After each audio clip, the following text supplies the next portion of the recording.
La voz del zorro.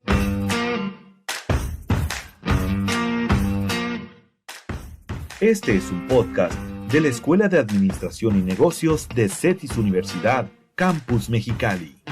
Bienvenidos. Hola, ¿qué tal? Muy buenos días, buenas tardes, buenas noches. No sé en qué momento estén escuchando o viendo este podcast, La Voz del Zorro, transmitido directamente desde CETIS Universidad Campus Mexicali. Estamos en las bellísimas instalaciones de nuestro edificio CC, ¿verdad? Y el día de hoy nos engalana la presencia de dos personalidades de aquí de CETIS Universidad. Una de ellas, nuestra directora de la Escuela de Administración y Negocios, doctora Paulina Vargas Larraguibel. Buenos días, maestra. Hola, Gracias por estar con nosotros. Un saludo para todos los que nos están escuchando en este momento o viendo. Sí, y también se encuentra con nosotros Francisco Núñez, quien es profesor de tiempo completo del Colegio de Humanidades aquí de CETIS Universidad. Y el día de hoy, pues está muy padre el tema. A muchos de ustedes, empresarios de Mexicali y de donde nos estén escuchando, seguramente les va a llamar mucho la atención, porque es un tema que tiene que ver con la cerveza artesanal. Esa historia que está detrás de un nuevo modelo de negocio para Mexicali y todo Baja California, inclusive todo México está desarrollando este nuevo modelo de negocio, ¿verdad? Entonces, pues vamos a adentrarnos con este podcast de La Voz del Zorro. Hoy en día vamos a platicar primero con doctor Francisco. Quisiéramos que nos platicara cuál es el origen y la historia de la cerveza artesanal Mexicali. Platíquenos. Ok, pues muchas gracias por la invitación, muchas gracias por escucharnos también. Esto es muy importante para aquí los mexicalenses porque se remonta hasta la década de 1920 cuando inicia la gran efervescencia de tener cervecerías aquí en la región, igual por la época de la prohibición estadounidense, pero es cuando se empieza a experimentar con este modelo de negocio en esta zona y sí, indudablemente lo que más recordamos es la cervecería Mexicali, ¿no? La tradición y trascendencia que va a tener años posteriores, pero también tenemos que tomar en consideración que de ahí empieza a surgir esta efervescencia de tener el modelo de negocio sobre la cerveza artesanal y se van a fundar otras que van a tener impacto en el momento, pero que van a detonar esa inquietud entre los mexicalenses en seguir produciendo su cerveza que va a explotar en la zona décadas después, ¿no? Estamos hablando de cervecerías como La Maya, estamos hablando de cervecerías como la de Anda o bien misma la cervecería Azteca, que van a durar poco tiempo aquí con grandes instalaciones o con pequeñas, pero en su momento van a tener gran impacto para la población que va a consumir su cerveza y muchas veces la va a preferir a diferencia de la cerveza de Mexicali, ¿no? Y oye, doctor Francisco, Sí. Y una de las cosas interesantes es que Mexicali, por nuestro clima tan extremo en el calorón, se presta mucho y ha venido a generar este auge. Forma parte de nuestra sociedad, de nuestra cultura, de nuestro día a día, ¿no? Ya la cerveza artesanal vemos muchas empresas que están desarrollándose, ¿verdad?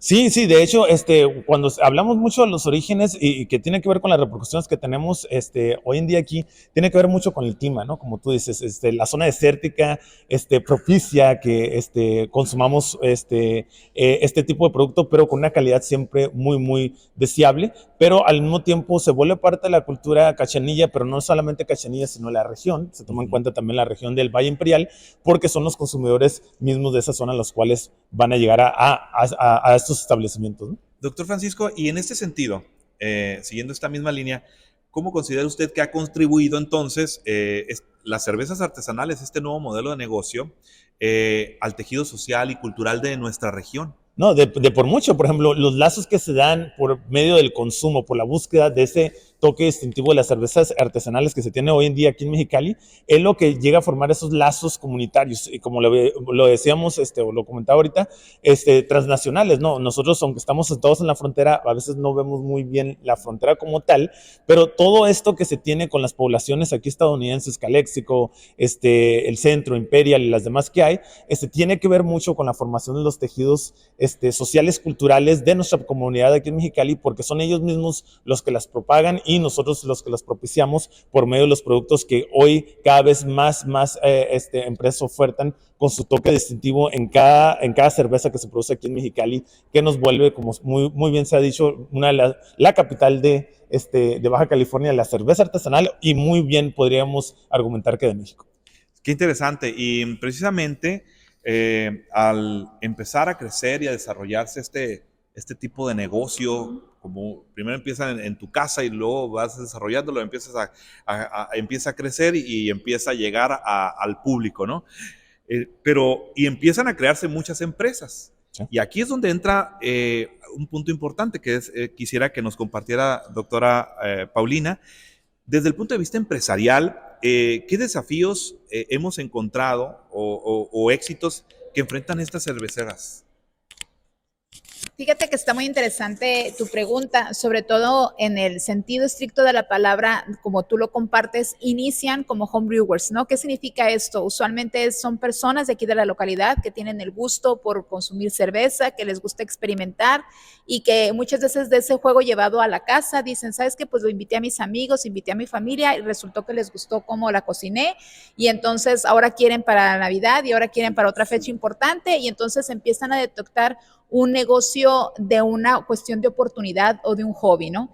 El que emigre un hobby o una pasión desde casa hacia la formalidad se vuelve bastante complicado porque muchos de ellos no tienen conocimientos en el área empresarial y entonces tienen que hacer de su ingreso, pues voy a decir que una actividad que les gusta y entonces tienen que pasar a la formalidad. ¿Esto qué implica? Implica retos principalmente en cuestión de logística, implica retos en cuestión de que la misma infraestructura de la ciudad a veces no abastece como cuestiones como embotelladoras o como enlatadoras o como la solicitud de los ingredientes con los que se fabrica la cerveza, que tienen como que unirse para poder traerlos porque usualmente están hacia el norte de Estados Unidos y no necesariamente están los proveedores aquí en la localidad. Entonces, eso los lleva a que se vuelvan una comunidad mucho más cercana, mucho más unida y que empiezan a trabajar de manera colaborativa precisamente para avanzar y hacer crecer sus modelos de negocio, ¿no? Sabemos que somos líderes en cuestión de sabores, en cuestión de premios a nivel nacional, sin embargo tienen un reto interesante al tratar de emigrar a lo que es la formalidad, su proyecto de empresa. Tenemos logros importantes en esta trayectoria, el hecho de que, por ejemplo, a nivel nacional, la primera cervecera artesanal que tuvo permiso por parte del gobierno y que ya se generaran este tipo de permisos que son distintos a los de la cerveza comercial, se dio precisamente aquí en localidad, aquí en Mexicali, a través de lo que es el grupo Amante, ¿no? Entonces, son logros que es importante, pues, rescatar. Y aquí hay una duda que yo tengo, porque seguramente los empresarios que nos están viendo aquí o nos están escuchando en este episodio de La Voz del Zorro, se han de estar preguntando, y es que yo tengo ganas y yo ya empecé con mi cerveza aquí en la casa, y ¿cuáles son los principales dificultades que se han enfrentado a la hora de que nos pudiera indicar 2 o 3 dificultades que se han enfrentado los empresarios que están haciendo este modelo de negocio? Ok, yo creo que el principal ha sido las cadenas de logístico de proveeduría, que te comparto que no se encuentran aquí, sino que tienen que traerse de fuera y que se han tenido que unificar para poder reducir sus costos, ¿no? Y estos costos nos llevan a la siguiente problemática, que es precisamente sus márgenes de utilidad. Muchos dirán, pues es que la cerveza artesanal es mucho más cara, entonces tienen mayores utilidades. La realidad es que no, la realidad es que sus márgenes de utilidad realmente son pequeños, precisamente porque el proceso de fabricación de la cerveza es bastante elevado. Esto precisamente por la dificultad y el acceso a lo que es la infraestructura necesaria. Y otra cuestión, yo creo, a la que se han tenido que enfrentar tiene que ver con aspectos legales, ¿no? Todavía llevarlos a un proceso de formalización, que el gobierno no esté acostumbrado a este tipo de proyectos de empresa, ha hecho que de alguna manera a lo mejor el crecimiento o la detonación de los mismos para potencializarse sea un poquito más lenta. Muchas gracias. Y yo he identificado, porque aquí en la escuela, ahorita nos van a platicar un poquito al respecto, que aquí en la Escuela de Administración y Negocios se está haciendo un esfuerzo muy interesante, pero yo en las pláticas que hemos estado, en los paneles, estamos como docentes, he estado yendo a escuchar, me he dado cuenta que en gran parte los cerveceros artesanales son muy creativos y son muy artistas, ¿no? Entonces es bien interesante ver cómo platican. Es que yo hice esta cerveza a mi gusto y a mi gusto se la doy al mercado, cuando en el mercado es todo lo contrario. Regularmente es lo que está buscando el mercado y tú haces lo que pide el mercado. Y acá no, es algo muy interesante que sucede. Y por esto mismo quisiera concluir con una pregunta que tiene que ver con, ¿existe una trascendencia económica que se esté dando o que se vaya a dar en este nuevo modelo de negocio, maestra? Sí, definitivamente, y como bien lo compartes, ¿no? Y a lo mejor valdría la pena hacer mención ahorita que nos están escuchando, desde CETIS, a través de la Escuela de Administración y Negocios, del colegio y del mismo CESE, se está trabajando en tratar de apoyar y hacer crecer los modelos de negocios a través de lo que nosotros denominamos RUET, ¿no?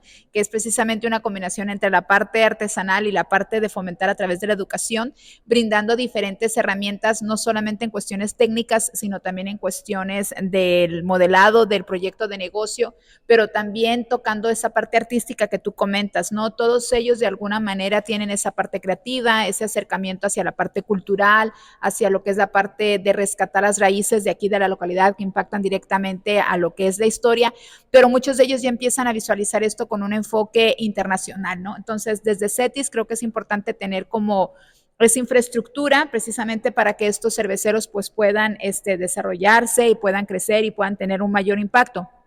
Actualmente ya existe ese impacto económico, se tienen, nada más para darnos una idea, yo creo que alrededor de unas 50 o 60 cerveceras aquí en la localidad, que a lo mejor muchos de nosotros no ubicamos o no conocemos porque no todos tienen un tap para poder disfrutar o degustar de la cerveza. Muchos importan o exportan directamente su cerveza, otros nada más tienen canales de distribución que tienen ya como puntos de venta distintos a ellos y pues los que nosotros tradicionalmente conocemos. Pero tenemos ya otras cerveceras como Fauna, que es un caso interesante, que ya empieza inclusive a pensar en su modelo de franquicia y ya franquicia su marca y ya tiene presencia pues a nivel nacional. Entonces realmente vemos que sí es una derrama importante económica, es una atracción importante de turismo y obviamente un reflejo de la cultura de la localidad. Ya por último, porque hay muchas cosas que quisiéramos conocer, seguramente los que nos están escuchando. Por último, para ambos, ¿qué se espera? ¿Qué viene? ¿Qué es lo que sigue en la industria de la cerveza artesanal? Viene un crecimiento paulatino, pero real. En este caso hay un público y una demanda que cada vez se incrementa en la frontera, sobre todo aquí donde estamos nosotros, pero eso también tiene que ver mucho con la calidad de los mismos productos, pero en sí también tiene que ver mucho con el toque artístico que le plantean muchos de estos maestros cerveceros convertidos en comerciantes y lo que hace que el negocio sea rentable. Esto va a ir creciendo poco a poco, pero sí se espera que este modelo de negocio siga dando de qué hablar en un futuro.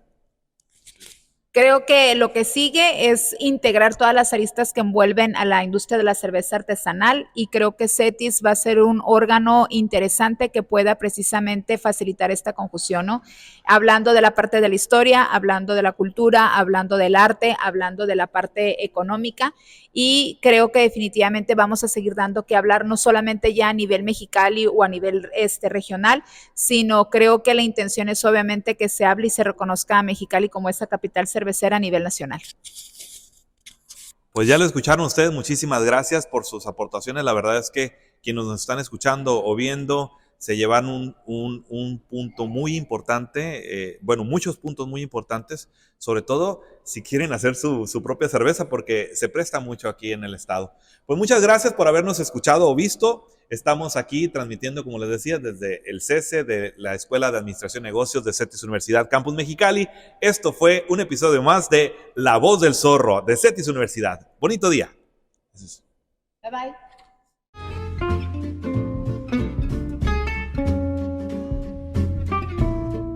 Gracias por acompañarnos en este episodio.